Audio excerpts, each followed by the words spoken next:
నాకు చాలా మంచి కళలు వచ్చినాయండి, రాత్రి బాగా మంచి నిద్ర పట్టిందండి అంటూ ఉంటారు. ఆ రెండిటికి సంబంధం లేదు. మంచి నిద్ర పడితే కళలు రావు, మంచి కళలు వస్తే నిద్ర కాదు. కళ అంటేనే కళ్ళ అసత్యం, లేనిదాన్ని చూస్తూ ఉంటాం, మాయ. మామూలుగా ఇప్పుడు ఇంద్రజాలం మొదలైనవి చూపిస్తూ ఉంటారు. మనం చూస్తూ ఉండగా అక్కడ చిన్న గింజ పారుతాడు, వెంటనే మనం చూస్తుండగా మొక్క వస్తుంది, అది చెట్టు అవుతుంది, కాయలు కాస్తాయి. ఆ తర్వాత ఆ కాయ కోస్తాడు, మనకి ముక్క పెడతాడు, అన్నీ చేస్తాడు. కానీ ఈ 2 క్షణాల్లో అది కనపడకుండా పోతుంది. ఇదంతా ఏమిటి అంటే ఇంద్రజాలం. దాన్నే అసత్య జ్ఞానం, మిథ్యాజ్ఞానం అంటారు. మిథ్యైష వ్యవసాయస్తే, నీ ప్రయత్నం అంతా కూడా మిథ్య కాబట్టి పనికి మాలిందైపోతుంది అని అర్జునుడిని హెచ్చరిస్తున్నట్టుగా లోకాన్నంతా హెచ్చరించాడు పరమాత్మ. ఒకటి నిమిత్తంగా చేసుకున్నాడు. ఒకటితో మాట్లాడుతున్నాడంటే వాడి కోసమే కాదు. భగవద్గీత అర్జునుడికి చెప్పాడు అని అంటే అర్జునుడి కోసమే కాదు, మనందరి కోసం.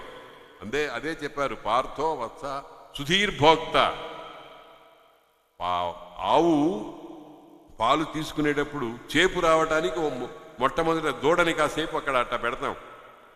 ఆ చేపు వచ్చిన తర్వాత దూడని తీసేవతల లాగి పారేస్తాం, మనం పాలు పిండుకుంటాం, మనం సుధీ. కాబట్టి ఈ రకమైనటువంటి స్వప్నావస్థ ఉంది. దీనికి అతీతంగా నా మూడవది సుషుప్తి అవస్థ అంటారు. సుషుప్తి అంటే గాఢ నిద్ర అని అంటున్నాం. డ్రీమ్లెస్, ప్రపంచాన్ని చూడకుండా ఉండటం, కల్పిత ప్రపంచాన్ని చూడకుండా ఉండడం అనేది ఎక్కడ ఉందో దాన్ని సుషుప్తి అవస్థ అంటారు. అయితే ఈ మూడిటికి అతీతంగా మరొకటి ఉందిట. ఈ జాగ్రత్తాది 3 అవస్థలను దాటినటువంటి మరొక స్థితి ఉంది. అక్కడ జాగ్రత్త దశలో ప్రపంచాన్ని చూస్తున్నాడు, స్వప్నావస్థలో కల్పిత ప్రపంచాన్ని చూస్తున్నాడు, సుషుప్తి అవస్థలో దాన్ని చూడలేదు. దీనికి అతీతమైన స్థితిలో దేనిని చూడాలో దాన్ని చూస్తున్నాడు. అదే పరమాత్మ. దాన్ని తురీయావస్థ అంటారు. తురీయ అంటే 4వ అని. తురీయ అంటే చివరిది అని అర్థం కాదు, 4 ఉంటే చివరిది అయితే యాదృచ్ఛికంగా అవ్వచ్చు, కానీ తురీయ అనే శబ్దానికి 4వది అని అర్థం. ఆ తురీయావస్థ ఒకటి ఉంది. జాగరణాధిక స్థానత్రయము దాటి జాగ్రత్త స్వప్న సుషుప్తులను దాటుకున్నాడు ఆయన. అంటే ఏమిటనమాట, పరమాత్మ పరిధిలోకి వెళ్ళిపోయినాడు. ఇదంతా సాధనా స్థితి కనుక మళ్ళీ బయటికి వస్తాడు. దీన్నే అభ్యాసం అంటాం. పరమమై ఉండెడి పదము తెలిసి, అది తెలుసుకున్నాడు. ఎంత చమత్కారంగా ఎంత చక్కగా చెప్పారో చూడండి. దీన్నే వేదాంత రహస్యాలు అంటారు.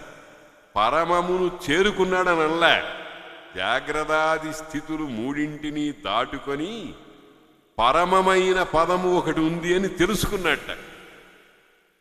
అంటే గమ్యమేమిటో అతనికి తెలిసింది, చేరుకోలే. ఈ మాట ఎందుకన్నారంటే మళ్ళీ కాసేపు అయిన తర్వాత మనతో మాట్లాడతాడు.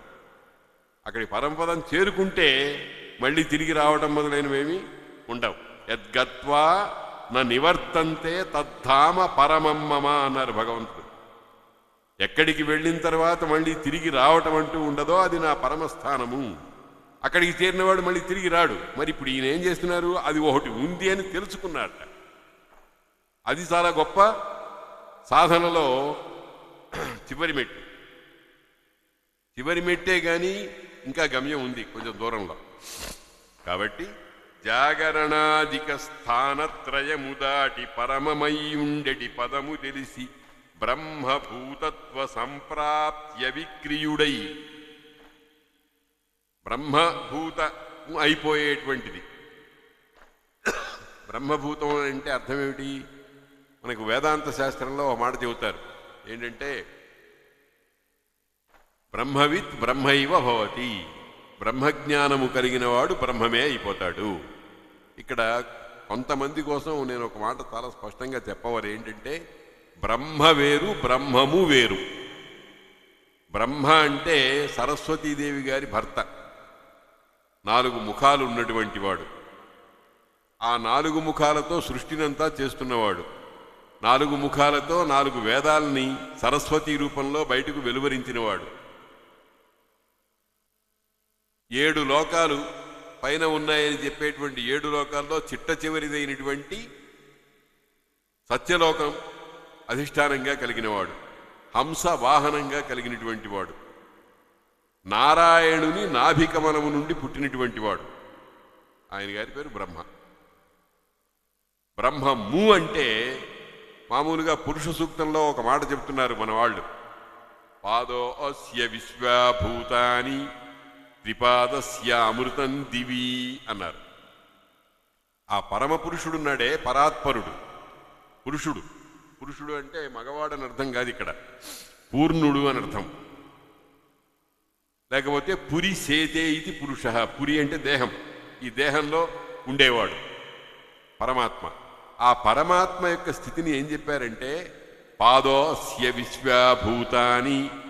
మనకు కనిపించేటువంటి ఈ విశ్వంలో ఉండేటువంటి సమస్తమైన భూతములు ఏర్పడి ఉన్న, భూతం అంటే ఏర్పడి ఉన్నది అని అర్థం. 14 లోకాలు, అందులో ఉండేటువంటి 84 లక్షల జీవరాశులు, కాలము, యముడు, దిక్పాలకులు, అంతా కూడా విశ్వం. ఈ విశ్వమంతా ఆ పరమ పురుషుని యొక్క 4వ భాగంలో ఇమిడుందిట. ఇంకా 3 భాగాలు పైన ఉన్నాయి. త్రిపాదూర్ధ్వముదై పురుష. అదిగో ఆ నా మోకాలు దాటి పైన పరమ పురుషుని యొక్క మోకాలు దాకా, ఉరికే స్థూరంగా అనుకోవడమే, ఆయనకి మోకాలుంది, ఆ అరికాలుంది, ఇంకో కాలుంది.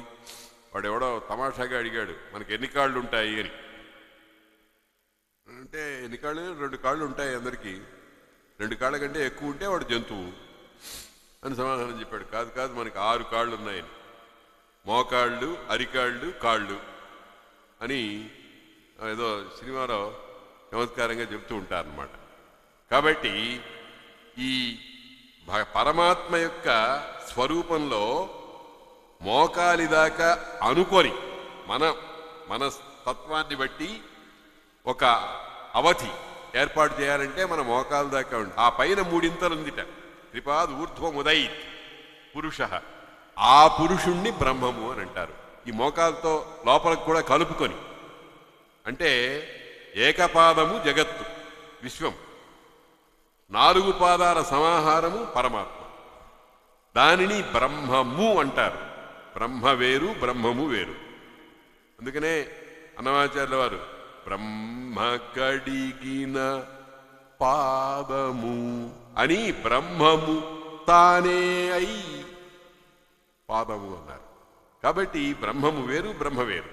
ఇది ఎందుకు నేను చెప్తున్నానంటే, సాధారణంగా చాలామంది ఈ రెండిటికి భేదాన్ని గమనించలేకపోతున్నారు. అందుకని ఇక్కడ బ్రహ్మభూతత్వ సంప్రాప్తి, బ్రహ్మభూతుడవటానికి అంటే బ్రహ్మగారిలాగా 4 ముఖాలున్న సరస్వతి భర్త కాదు, దానికి అతీతంగా ఉండేటువంటి గురుర్ బ్రహ్మ, గురుర్ విష్ణు, గురుర్దేవో మహేశ్వర, గురు సాక్షాత్ పరబ్రహ్మ అని 4వ విషయం చెప్పారే, అది అవటానికి, సంప్రాప్తి పొందటం కోసమే అవిక్రీయుడయ్యి, ఏ విధమైనటువంటి వికారాలు లేనివాడయ్యి. వికారం అంటే ఏదో ఒక మార్పు వచ్చేటప్పటికి వెంటనే పేరు ఒకటి వస్తుందని మనం అనుకున్నాం.